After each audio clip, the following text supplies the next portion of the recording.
Welcome to ABT ఇక్కడ మనకి ప్రధానంగా ఈరోజు వచ్చేప్పటికి సిడిఎస్ అనమాట. So army, Indian national army కానివ్వండి, ఎయిర్ ఫోర్స్, అదేవిధంగా నేవీకి సంబంధించి వీటి మూడింటికి సంబంధించి ఒక అధ్యక్షులు అయితే ఉంటారు. దీనికి అధ్యక్షులు ఎవరంటే ప్రజెంట్ భారతదేశ తరఫున బిపిన్ రావత్ అనమాట. ఈ యొక్క పోస్ట్ని క్రియేట్ చేసింది కూడా బీజేపీ గవర్నమెంట్ అధికారంలోకి వచ్చిన రీసెంట్గానే క్రియేట్ చేయడం జరిగింది.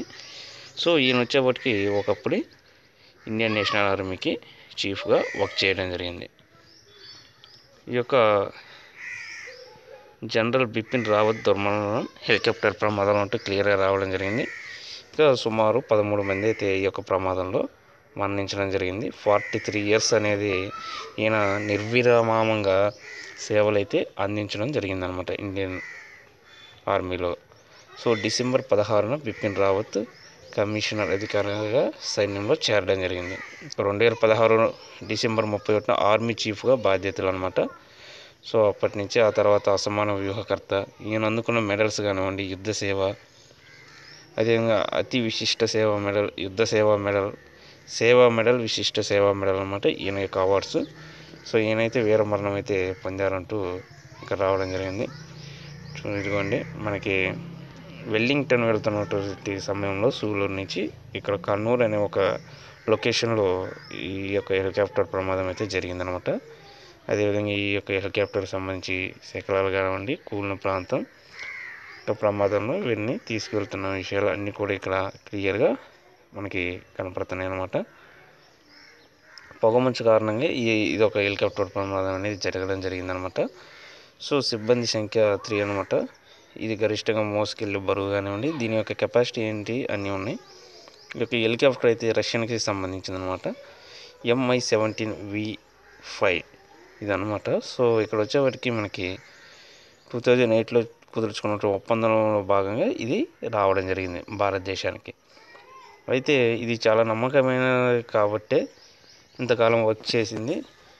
కానీ అనుకోకుండా ఇక్కడ మంచు కారణంగా ఇక్కడ హెలికాప్టర్ ప్రమాదం జరిగిందంటూ కూడా మనకి రావడం జరిగింది.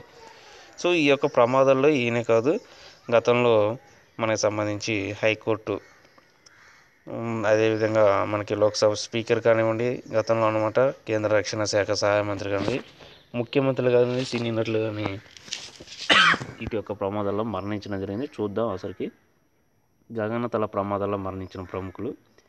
ఎన్విఎన్ సోము, ఈయన వచ్చేవాడికి కేంద్ర రక్షణ శాఖ సహాయ మంత్రి, అరుణాచల్ ప్రదేశ్లో తవాంగ్లో హెలికాప్టర్ ప్రమాదంలో ఈయన మరణించడం జరిగింది. ఇక మాధవరావు సింధియా, క్యాబినెట్ మంత్రి, కాంగ్రెస్లో, ఈయన వచ్చేవాడికి 2001లో యూపీలోని కాన్పూర్లో విమాన ప్రమాదంలో చనిపోయారు అనమాట.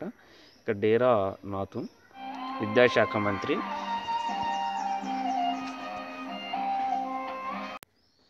అదేవిధంగా ఈయన హెలికాప్టర్ ప్రమాదంలో చనిపోవడం జరిగిందన్నమాట. ఇక జిఎంసి బాలయోగి, లోక్సభ స్పీకర్, ఉమ్మడి ఆంధ్రప్రదేశ్లో ఈయన ఒక బలమైన నాయకుడు. 2022లో కైకలూరు సమీపంలో హెలికాప్టర్ ప్రమాదంలో మరణించారనమాట. నెక్స్ట్ సినీ నటి సౌందర్య, ఈమె 2004 అనమాట. ఎన్నికల ప్రచారానికి వెళ్తుండగా హెలికాప్టర్ ప్రమాదంలో ఈమె కూడా చనిపోయారనమాట. నెక్స్ట్ సైప్రియన్ సంగ్మా, మేఘాలయ గ్రామీణాభివృద్ధి శాఖ మంత్రి, హెలికాప్టర్ ప్రమాదంలో మరణించారు 2004. అదేవిధంగా సురేంద్ర సింగ్ ఓపి జిందాల్, ఈయన హర్యానా వ్యవసాయ శాఖ మంత్రి, జిందాల్ పారిశ్రామికవేత్త, హెలికాప్టర్ ప్రమాదంలోనే 2005లో. వైఎస్ రాజశేఖర్ రెడ్డి, ఉమ్మడి ఆంధ్రప్రదేశ్ ముఖ్యమంత్రి, సెప్టెంబర్ 2, 2009 ఈయన కర్నూలు జిల్లాలో సమీపంలో హెలికాప్టర్ ప్రమాదంలోనే మరణించడం జరిగింది. ఇక దోర్జీ ఖండు, అరుణాచల్ ప్రదేశ్ సీఎం, 2011 ఏప్రిల్ 30 ఈయన కూడా హెలికాప్టర్ ప్రమాదంలోనే మరణించడం జరిగిందనమాట. సో ఇప్పుడు వచ్చేప్పటికి మన యొక్క బిపిన్ రావత్ గారు, ఈయన కూడా హెలికాప్టర్ ప్రమాదంలోనే మరణించడం జరిగిందనమాట. సో ఇవి ఈరోజు నాటి అప్డేట్స్. ఇలాంటి లేటెస్ట్ అప్డేట్స్ కోసం ఈ యొక్క ఛానల్ లైక్ చేయండి, షేర్ చేయండి, సబ్స్క్రైబ్ చేయండి. Thank you.